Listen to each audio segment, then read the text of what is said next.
we were intimate a little bit before he left for Florida. Now that you're here, I don't want you to think that we're trying something and seeing that this is going to lead to something, because I don't see it like that, and I really do just see us as just friends.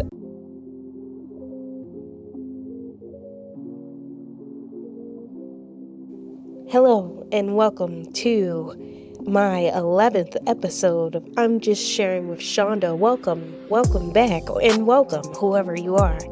Shaunda, and this podcast is about my experiences that I have with my customers and how they affect me inside and outside the workplace. I'm veering off a little bit, I'm just getting a little motion of it. The title is called I'm Just Sharing with Shaunda, so sometimes I am just going to have episodes of I'm Just Sharing, and I believe today is that day. Sorry for my and what I sound like, but we move on. For Think Piece, I wanted to talk about Bob's Burgers. Bob's Burgers is like, I fell in love with Bob's Burgers recently, but a part of Bob's Burgers was one of my favorite episodes, Tappy Tap, Tappy Tap Tap, Season 10, Episode 18. First of all, when they first start into it, it's Tina coming into the restaurant and her saying like that she was gonna go talk to her crush and say what's up, and she says my thumb because it's thumbs up. I love Tina. But my whole thing about the episode, what I found so funny, was the competition that Luis and Jean, had. And between Luis and Jean, they got into the kitchen and they wanted to see whose burger was going to be the best. Like, it wasn't going to start out like that. It was just Jean cooking, but then Luis was like, scratch that, cut it. We're going to have a competition. Whoever has the best burger wins, and it's going to go on for the burger of the day.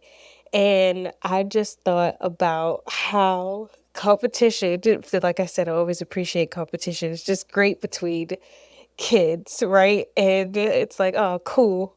But then side adults, Bob and Linda making a side bet of who burger is going to be the best. And it's crazy because I just thought about the expectation that they just thought like, my kids know how to make a sandwich. I forgot how old they were in the episode. I just threw out, but it's just like, these kids. They're not going to make a great burger. They're not going to make an excellent burger, but they just thought.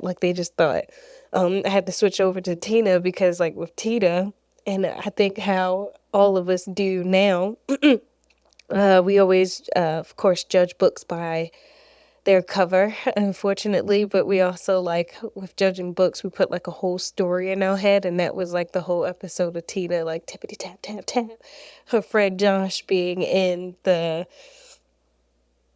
oh my gosh, tapping, oh my gosh, with the, he tapped, and she wanted to figure out, like, he ended up like hurting himself, and she ended up making this whole story of somebody trying to sabotage him, were trying to get a spot, and it was just the whole episode of her trying to figure out like, oh, you did it, culprit. You did it.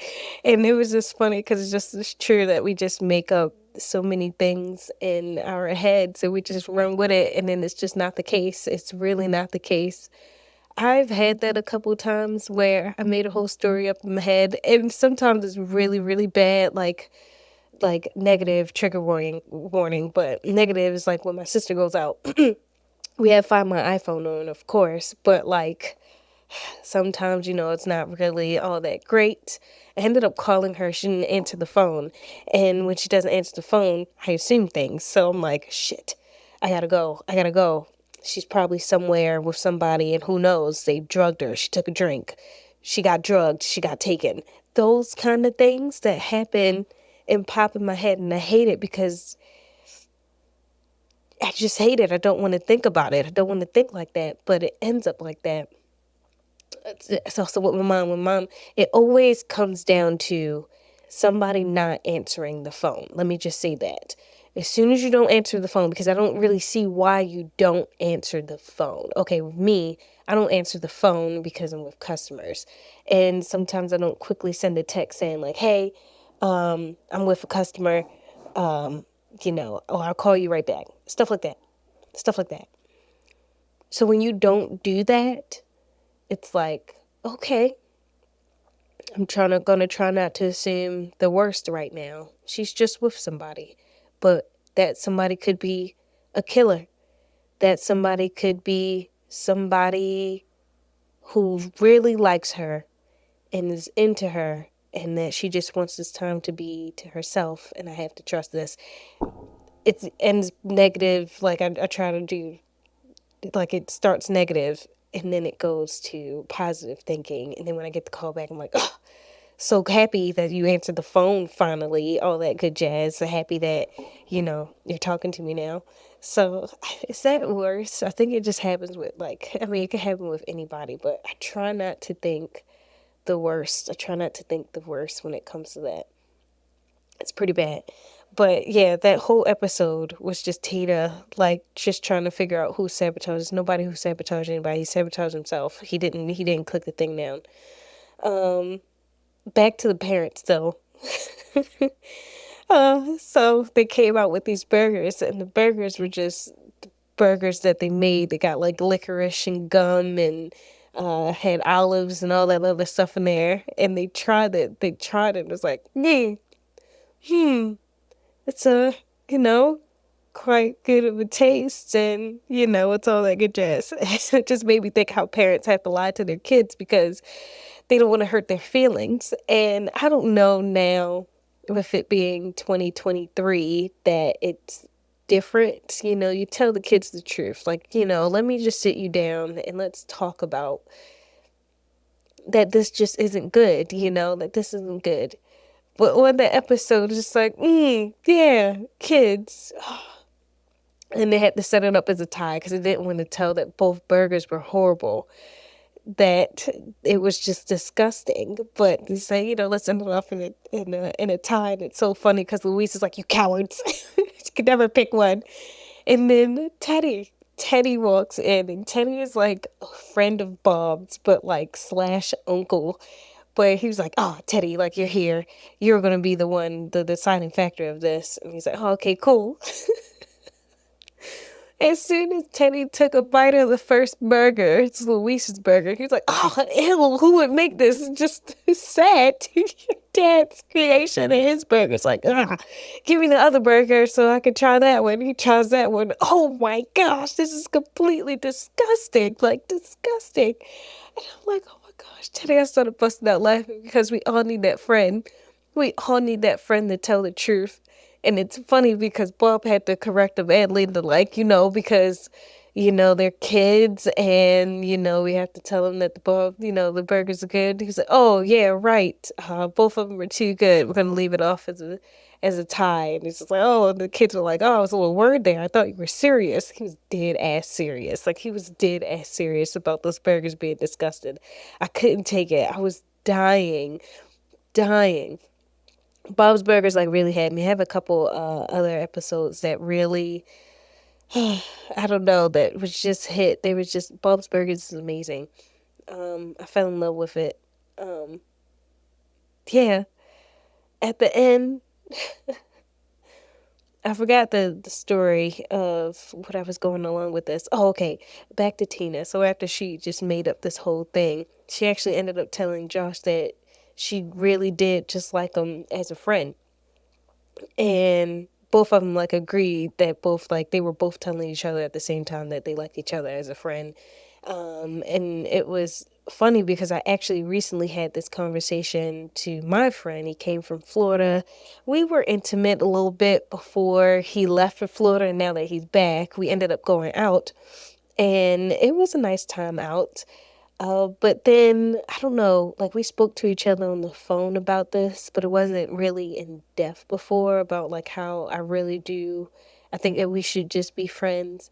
But now that he's back and, back here in Maryland, it's a little bit tough because just like, now that you're here, I don't want you to think that we're trying something and seeing that this is going to lead to something, because I don't see it like that, and I really do just see us as just friends. I don't really see us being intimate with each other anymore, but I would really like to hang out. And he was like, same thing, like, I'm a cool person. He would like to hang out with me. He's a cool dude. I would like to hang out with him. Stuff like that. And I don't know, it's a little bit interesting. Why am I getting a little bit nervous here? Hold on, full effect. Pause. I don't have my camera hooked up, but I think we'll keep going. Hopefully it just doesn't die on me, because, yeah. But, yes, okay, yeah.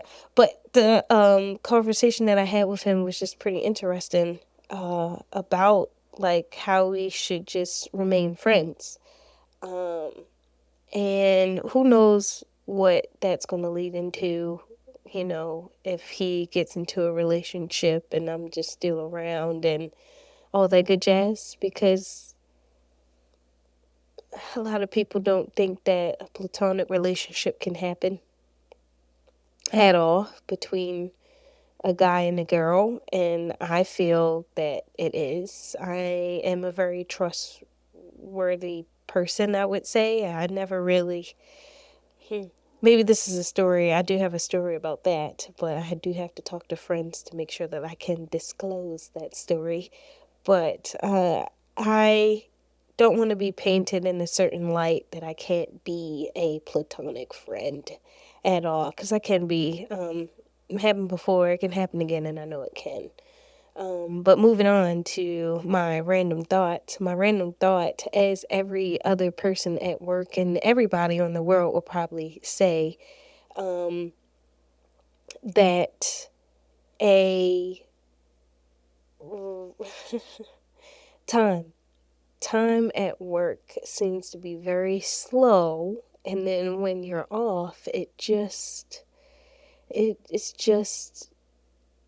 goes by fast. It goes by fast, but at work, and then I could see if, like, I'm very productive at work, I have a lot to do, but it's still not close to the time that I'm supposed to get off. Like, I'm like, no, like, it can't be. Like, I got in at 9:30, we opened up at 10, and what I'm doing, and it's only 11, and I've done a lot, and it's only like 12:30. I'm like, stop playing. Like, it definitely feels like it could be like 2 right now, 2 or 3 o'clock right now. No. And then when I'm home and I'm laying around, it's, ooh, so fast. It goes by so fast. And I was just like, okay, well, there goes the day. I can lay down for, feels like 15 minutes, and it's already 2 hours that goes by. I just don't get it. Timing when you're in and out of work, it's insane to me. I just don't get it. I don't think anybody does. It just doesn't make any sense. They slow it down as soon as you put clock in on the button. Like, oh, okay, whatever. I feel like I have to go fast here because on my camera it says 2 minutes, so I'm like freaking out, but I'm still gonna go. That was my random thought. And then my last thing, it's going to be a very short podcast because I don't know if you can hear, I'm sick. I don't know how I got sick, but I got sick. Oh my gosh, I have 1 minute. I got sick. And I'm going to appreciate medicine. I do not know how people back then just went for it and said, okay, we're going to get through this without any medicine at all. I was dying. I was on my bed 2 days, nothing but me sleeping and taking somewhat of medicine, but didn't kick in for a while. But then I took NyQuil. I felt great after. Today, I was up, I was doing things, I refreshed my room, I cleaned up, I disinfected everything. But it's just crazy. I appreciate medicine. I appreciate it. I appreciate it. I appreciate it. It's the best. I don't see how some people can't and can go without it. Still says 1 minute. Thank you guys for listening. Thank you for watching on YouTube. Please listen to me on Apple and Spotify. I'm Just Sharing with Shaunda. Please rate, like, comment, and subscribe to me. And thank you again for listening. Oh, and email me at imjustsharingpod@gmail.com. Thanks. Bye. Okay. What is happening?